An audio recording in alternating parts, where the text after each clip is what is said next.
আজ একদম অল্প সময়ে বানিয়ে নেবো এক ভিন্ন স্বাদের চিকেনের রেসিপি। নিয়ে নেবো কোচানো পেঁয়াজ ও দুটো চেরা কাঁচা লঙ্কা। মিক্সিং জারে নিয়ে নেবো আদা রসুন ও কাঁচা লঙ্কা। তারপর নিয়ে নেবো 20 মিনিট জলে ভেজানো আমন্ড ও কাজু। সেগুলি চালগুলো ছাড়িয়ে নিয়ে সেগুলি নিয়ে নেবো মিক্সিং জারে সেগুলিকে টক দই দিয়ে ভালো করে একটি পেস্ট বানাবো। সেই পেস্টটা অবশ্যই দেখে নিতে হবে কোনো যেন দানা না থাকে। এগুলির সাথে নিয়ে নেবো 400 গ্রাম বোনলেস চিকেন। এবার তাহলে রান্নাটা রেডি করে নেওয়া যাক। কড়াইতে নিয়ে নেবো রিফাইন তেল গরম হয়ে যাওয়ার পরই তাতে দিয়ে দেবো দুটো তেজপাতা, দুটো দারচিনি, দুটো লবঙ্গ ও দুটো চেরা কাঁচা লঙ্কা।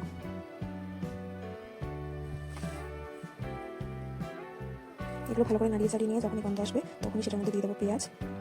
কুচিয়ে রাখা পেঁয়াজ দিয়ে দেওয়ার পর সেগুলি ভালো করে নেড়ে চেড়ে দিতে হবে। আঁচটা রাখবেন অবশ্যই লো টু মিডিয়াম ফ্লেমে, নয়তো পেঁয়াজ পুড়ে যাওয়ার চান্স থাকে। ভালো করে পেঁয়াজগুলো নাড়িয়ে চাড়িয়ে নেওয়ার পর দিয়ে দেবো একটু স্বাদ মতো লবণ। তারপর আবার সেটাকে নাড়িয়ে চাড়িয়ে নেবো। পেঁয়াজগুলো হালকা গলে আসবে এবং হালকা হলুদ হলুদ ভাব হয়ে আসবে। তারপর আমরা দেবো সেই মশলাটা। এইরকম হলুদ হলুদ হয়ে আসলে তখনই দেবো আদা কাঁচা লঙ্কা রসুনের পেস্টটা দিয়ে নেওয়ার পর আবার সেটাকে নাড়াচাড়া করতে হবে। একদম লো ফ্লেমে 10 থেকে 15 মিনিট এটাকে ভালো করে নাড়িয়ে চাড়িয়ে এটাকে কষাতে হবে। কষানোর পর দেখবেন যে তেল ছেড়ে এসছে, তখনই সেটার মধ্যে দিয়ে দিতে হবে মাংসের পিসগুলো।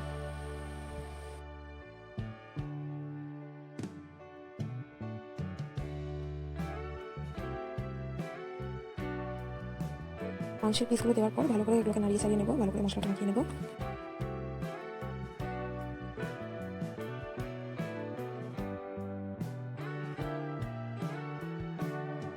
ভালো করে মাখিয়ে নেওয়ার পর ঢাকা দিয়ে দিতে হবে 10 থেকে 15 মিনিট।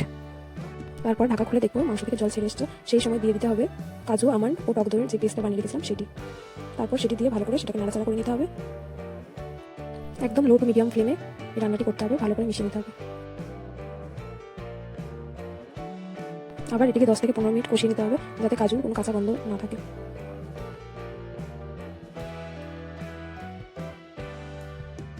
কষানো হয়ে যাওয়ার পর স্বাদ মতো একটু চিনি দিতে হবে, যেহেতু রান্নাটা একটু মিষ্টি মিষ্টি ঝাল ঝাল হবে। চিনি ও শুকনো লঙ্কার গুঁড়ো আমি দিয়ে দিচ্ছি, ব্যবহার করছি এখানে আমি গোলমরিচও ইউজ করছি। গোলমরিচ দিলে মাংসটা থেকে আলাদাই গন্ধ আসে, তাতে খেতে আরও সুস্বাদু হয়। 2-4 মিনিট নেড়ে চেড়ে সেটার মধ্যে একটু গন্ধের জন্য কাঁচা লঙ্কা ও বাটার দিয়ে আমি নামিয়ে নেব।